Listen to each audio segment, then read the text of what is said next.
Hey guys, so I'm back and I'm just talking a little bit about how to work with Adobe Photoshop here, and I'm learning as I go. But what I've discovered is that you have these things on the side, and if you're familiar with working with Photoshop on a computer or Adobe Illustrator, we have layers here, and it's that top right-hand button with the two little dots there, and when it pops up, you can see them there, and I can click on them.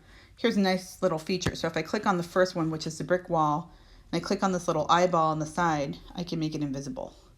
And if I want it to come back, I can either click on the eyeball, or if I wanted to, I could mouse down, or mouse down, hold down on, or I think it's if you double click the layer.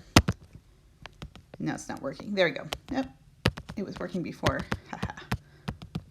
Well, anyway, so for some reason I was able to get it to work before, and now it's not working. But anyway, that'll let you make that invisible.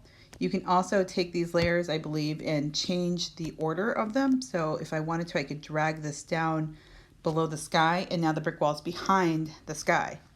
So that's the first thing to know about that. Every single time you bring a new image into Photoshop, you're going to get a new layer.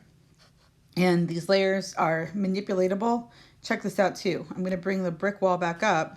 And if I click on these three dots over here in the bottom right-hand corner of my screen, see where that little arrow is pointing to, I can do a lot of things here. And somewhere in the middle, I see that there's one that says duplicate layer. So I'm going to click on that. And nothing changed on my screen, but you can see that actually I now have, oopsie, a copy of the layer. And if I move this, I can see I actually made a copy of the image. So just understanding this basic principle of how to work with layers is important. And in just a minute, I'm going to show you a cool thing, which is how to blend these two images together and do something kind of funky. So that's going to be our next step.